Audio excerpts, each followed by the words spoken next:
Assalamualaikum warahmatullahi wabarakatuh. Perkenalkan, nama saya Suwandi, calon guru penggerak angkatan 8 asal SMA Negeri 1 Sangkapura, Gresik.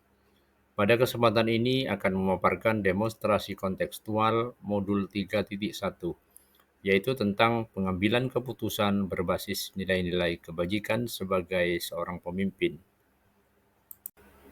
Saya perkenalkan juga Bapak Purnomo Dwi Chandra, SPD sebagai fasilitator, dan Ibu Kamila SPD MPD sebagai pengajar praktik. Untuk wawancara 1 bersama Kepala Sekolah SMA Negeri 1 Sangkapura, yaitu Bapak Afandi SPD MPD, dan waktu wawancara yaitu hari Rabu, tanggal 20 September 2023. Assalamualaikum Bapak, selamat pagi.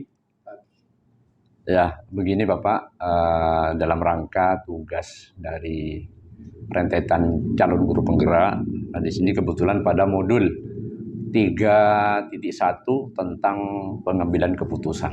Jadi pengambilan keputusan yang ada dua diantaranya yang bersifat dilema etika. Artinya ada dua kepentingan yang sama-sama benar, tetapi di situ agak bertentangan.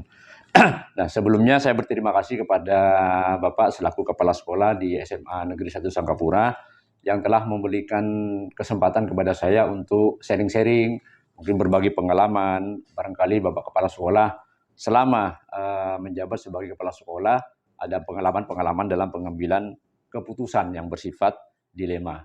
Nah, di sini ada beberapa pertanyaan Bapak yang ingin saya sampaikan. Untuk yang pertama, saya cuma hanya ingin mengetahui bagaimana pengalaman Bapak dalam memutuskan, misalnya ada dua permasalahan yang sama-sama baik dan benar, tetapi masih ada pertentangan. Gimana Bapak? Ya. Begini, ketika ada sebuah katakanlah permasalahan yang harus diselesaikan dan harus diambil sebuah keputusan, maka saya mengambil prioritas yang utama. Jadi apa yang utama itu, maka itu yang kami dahulukan.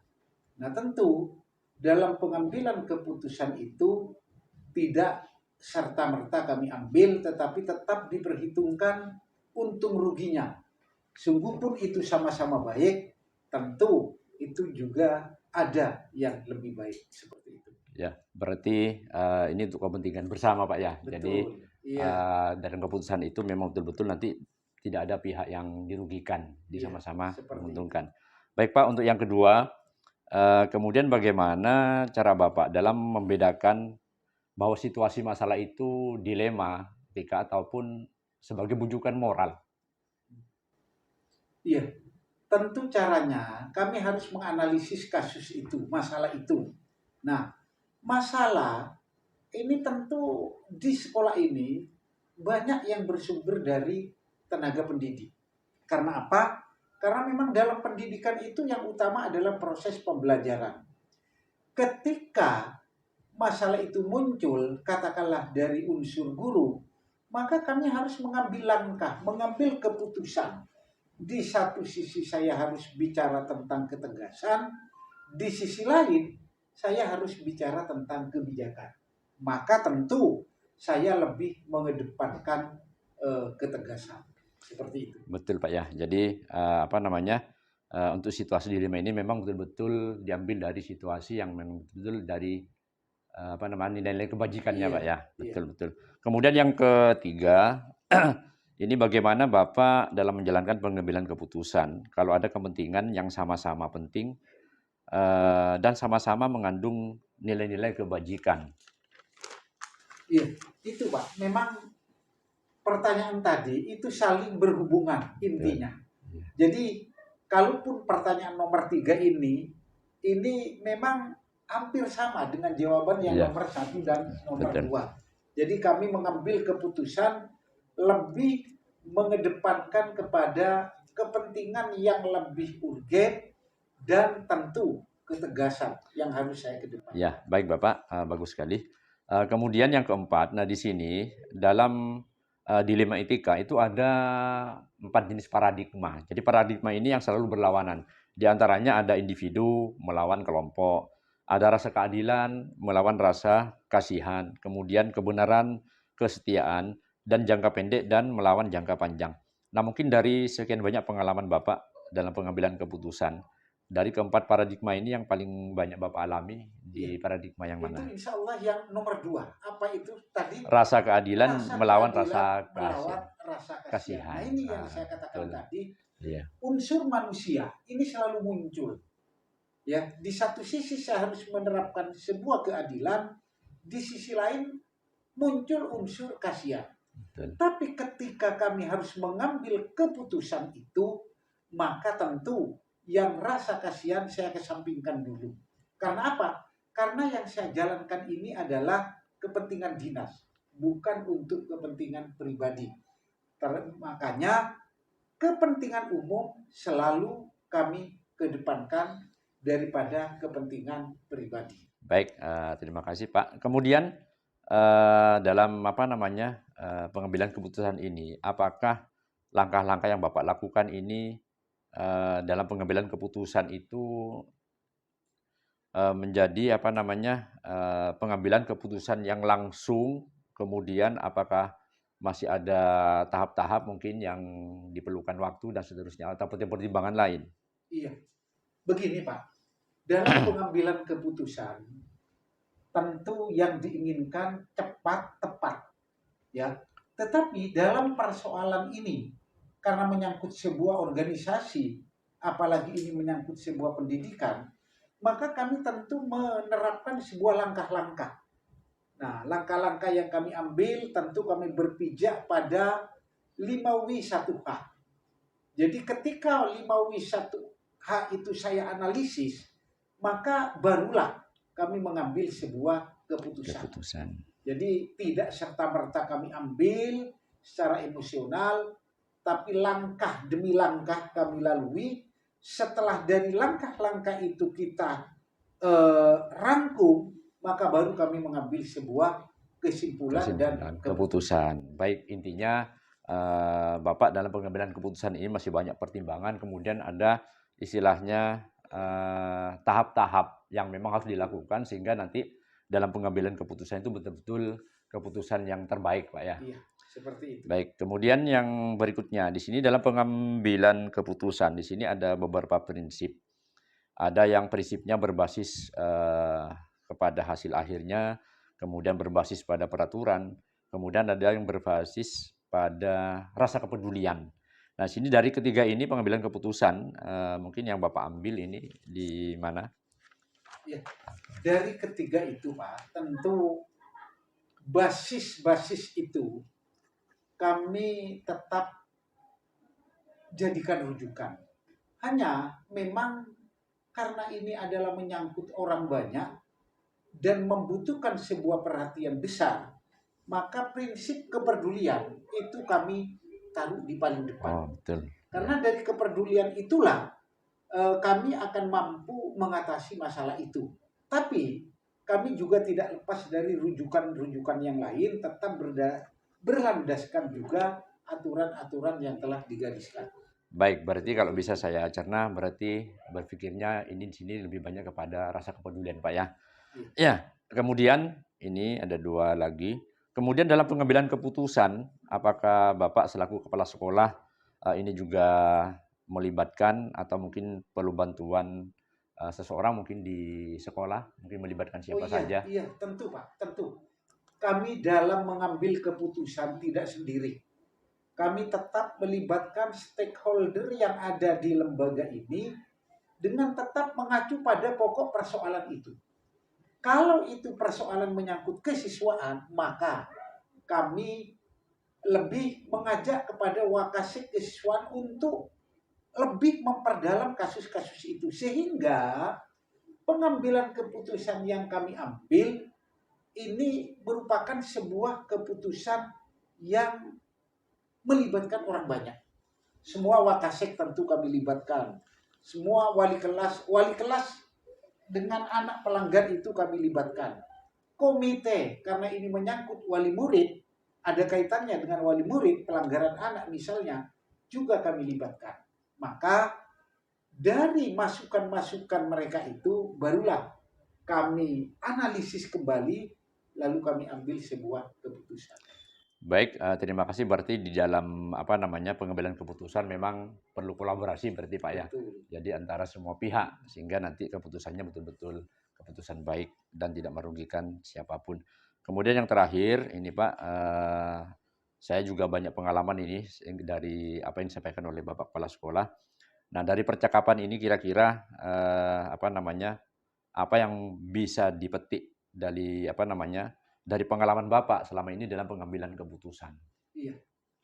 Begini Pak, dalam pengambilan keputusan, ini pengalaman tentu ada yang memang betul-betul pas keputusan itu.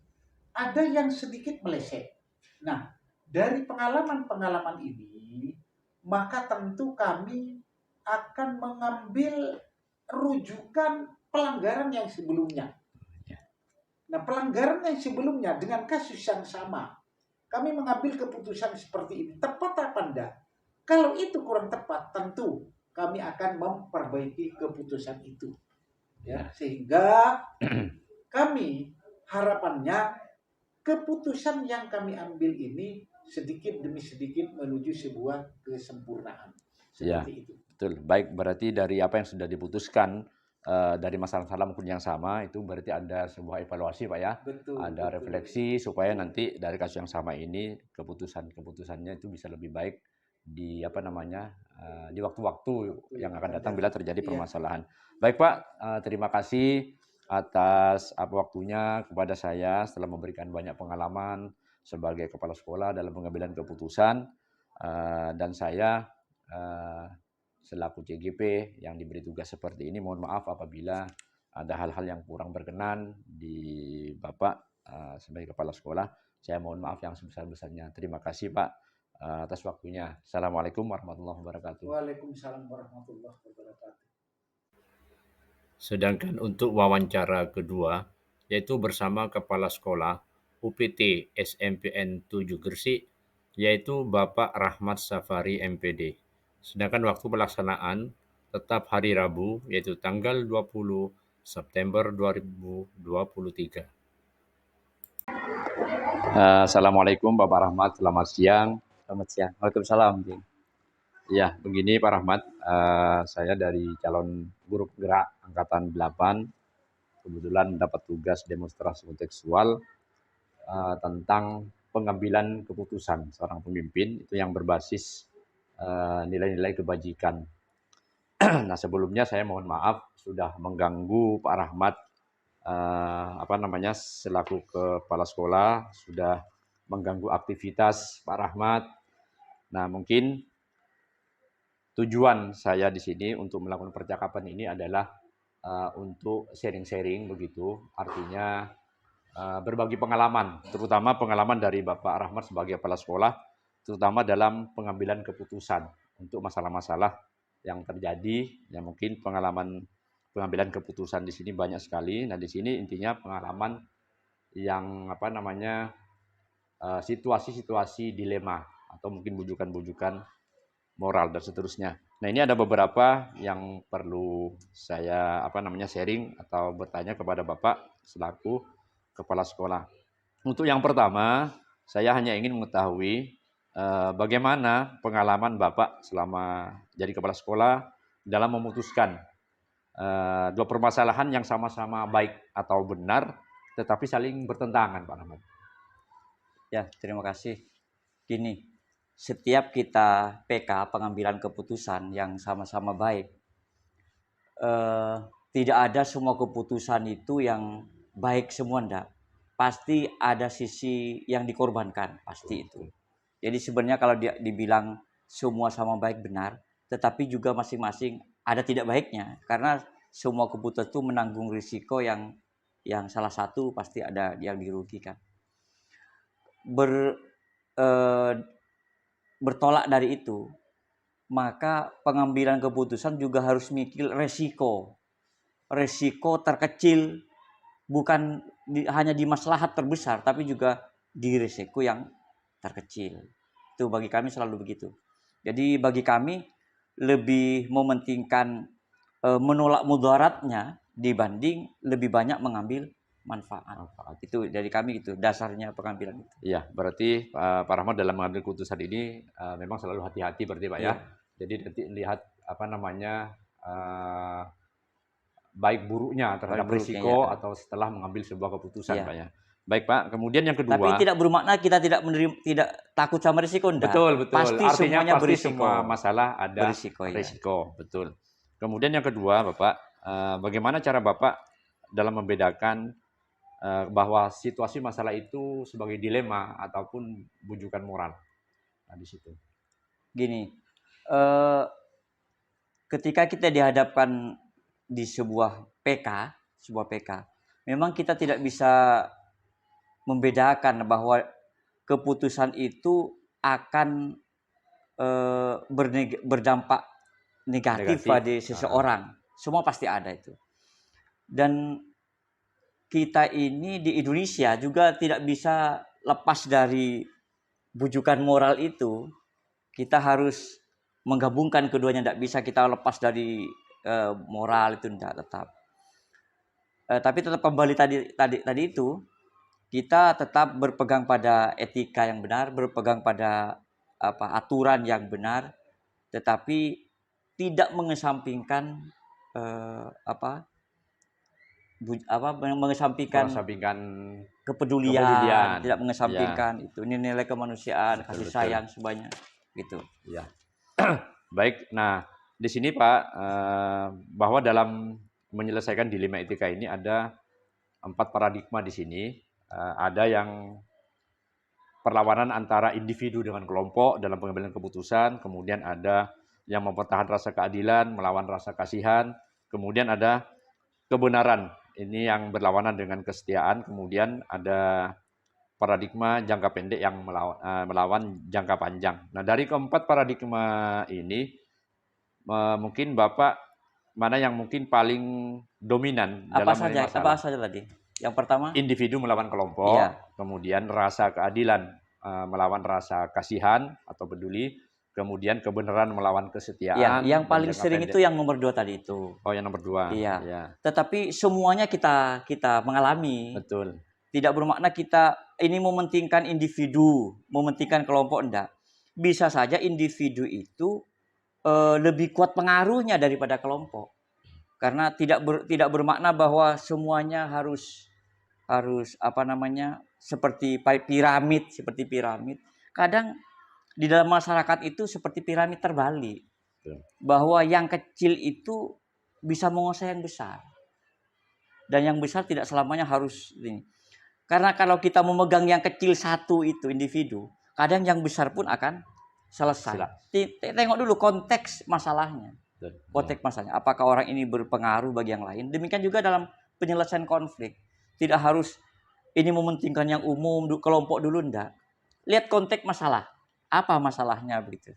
Ya, baik Pak Rahmat. Nah, dari apa yang disampaikan tadi, bahwa paradigma ini yang biasa terjadi dalam pengambilan keputusan, di situ yang nomor 2 tadi Pak Rahmat mengatakan ada rasa keadilan dan rasa kasihan. Bisa memberikan contoh mungkin yang terjadi di sekolah dalam pengambilan keputusan ini? Sehari-hari kadang kita bisa melihat misalnya bagaimana ada anak melanggar tata tertib sekolah, pakaian misalnya. Kita sudah memutuskan ini seragam siswa, ini begini. Tetapi kan setelah itu kita harus cari tahu kenapa ada siswa yang pakaiannya tidak sesuai dengan yang diberlakukan di sekolah. Kalau memang alasannya itu alasannya itu masuk akal dan menyentuh rasa kasihan kita, rasa kemanusiaan kita melupakan keadilan itu. Karena demikian juga kasus guru misalnya ada anak sakit. Di sini kan sakit lebih dari 4 hari, itu harus dokter spesialis yang memberi surat rekomendasi sakit. Tapi nunggu surat itu tidak mungkin karena harus ke daratan Jawa. Jadi rasa itu harus kita jadi pertimbangan begitu, tidak hanya masalah keadilannya hukum saja begitu. Ini yang sering kita alami di sini begitu. Baik, sudah jelas sekali rasanya contoh situasi dilema etikanya sudah di paradigma yang kedua ini. Baik, selanjutnya Bapak Rahmat, apakah ada hal-hal yang menjadi tantangan bagi Bapak dalam setiap pengambilan keputusan dalam dilema ini? Iya.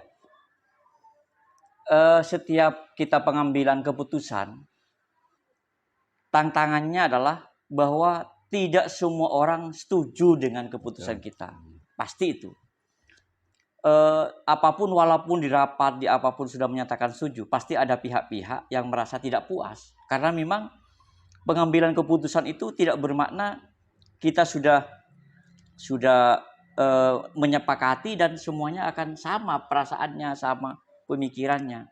Kadang akomodasi yang kita lakukan, kadang harus akomodasi yang bersifat tidak selamanya bersifat win-win solution, bergaining, atau mungkin yang bersifat bersifat bersifat ini. Tapi kadang kita melakukan sebuah kursen, sebuah paksaan. Apalagi kita yang punya otoriter, kepala sekolah punya otoriter, sistem tidak berlaku dalam kondisi tertentu, kita harus menerapkan otoriter. Tidak selamanya otoriter itu salah, benar. Ya. Kadang kita harus otoriter untuk kehendak memaksakan sebuah kebijakan begitu. Nah, ini kan pasti ada tim dilema. Tetapi semua dilema itu kita harus ada satu namanya manajemen risiko. Ya, manajemen risiko. Ya, baik, intinya dalam setiap pengambilan keputusan itu sudah pasti ada tantangan ya. Ya, walaupun besar atau kecilnya. Baik, kemudian di dalam pengambilan keputusan ini memang ada beberapa prinsip, Pak, yang dimulai itu. Yang pertama, prinsip yang berpikir berbasis hasil akhir. Kemudian yang kedua, berbasis peraturan. Dan yang ketiga, berbasis rasa kepedulian. Nah, dari pengambilan keputusan yang pernah Bapak Rahmat sebagai kepala sekolah dalam pengambilan keputusan ini, yang sering digunakan oleh Bapak Rahmat ini dari prinsip yang mana dari ketiga ini? Ya, tidak menafikan semua prinsip itu ya. Semua kita lakukan. Tergantung jenis masalahnya apa untuk kita buat PK. Tetapi dalam sehari-hari keseharian paling banyak yang nomor 3 itu. Paling banyak yang nomor 3 itu kita lakukan. Ya, baik. Seperti yang disampaikan Pak Rahmat tadi, bahwa prinsip itu memang pernah dilalui semuanya, tapi memang yang paling banyak yang nomor 3 tadi, Pak ya. Baik. Kemudian di dalam pengambilan keputusan, apakah Bapak Rahmat sebagai kepala sekolah ini sudah memiliki jadwal tertentu ataukah pengambilan secara sesaat saja? Begini, untuk pengambilan keputusan yang bersifat tentatif ya tidak ada jadwal, tergantung masalah apa yang di hadapan kita. Tetapi ada yang bersifat kebijakan terstruktur seperti bersifat semesteran, bersifat bulanan, penentuan anggaran itu sudah terjadwal. Jadi ada kalanya kita PK itu ada yang bersifat terjadwal, ada yang memang harus seketika itu juga. Betul.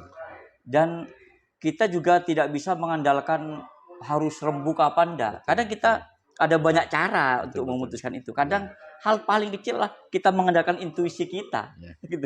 Baik, berarti pengambilan keputusan di sini tidak harus terjadwal ataupun ada yang terjadwal. Ya, artinya keduanya sudah dilakukan sesuai dengan situasi, Pak. Situasinya, dan jenis permasalahannya. Oke, kemudian sedikit lagi Bapak, dalam pengambilan keputusan ini, apakah Bapak juga melibatkan orang lain untuk membantu? Iya. Begini, kita lihat dulu masalahnya gini ya. Dalam pengambilan keputusan, kalau di sekolah kami ini, kalau pengambilan keputusan itu bersifat ini yang besar. Saya akan melibatkan pihak-pihak dulu.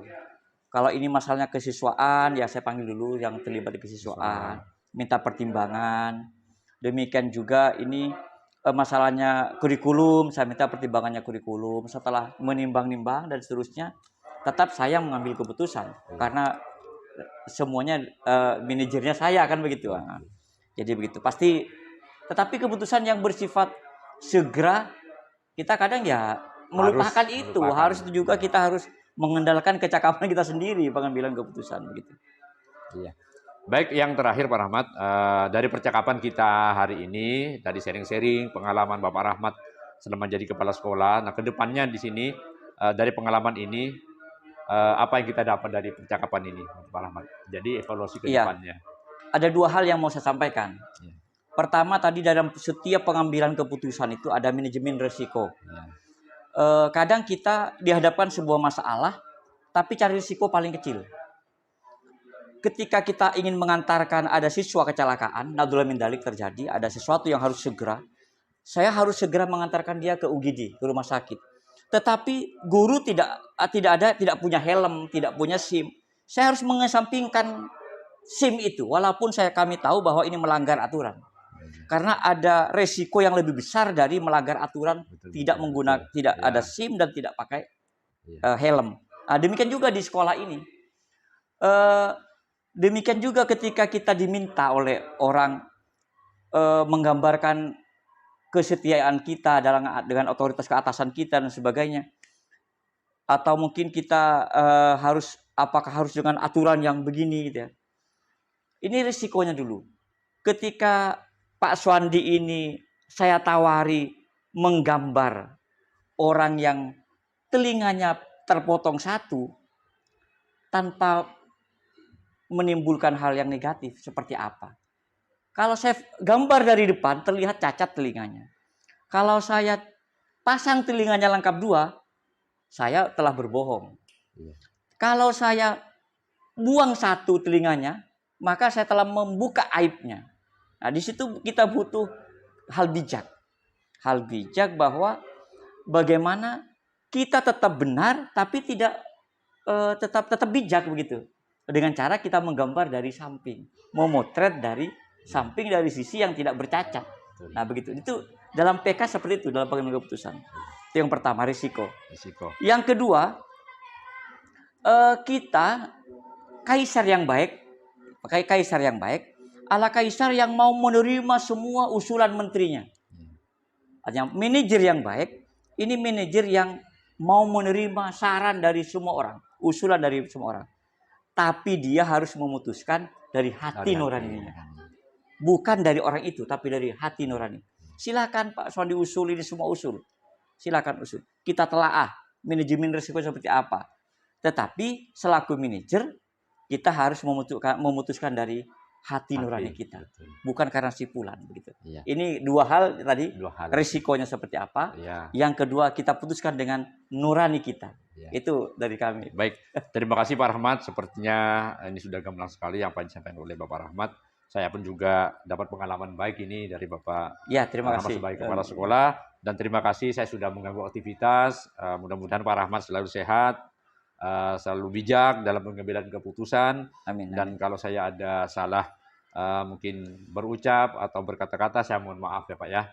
Ya demikian mungkin percakapan saya hari ini. Terima kasih sekali lagi. Assalamualaikum warahmatullahi wabarakatuh.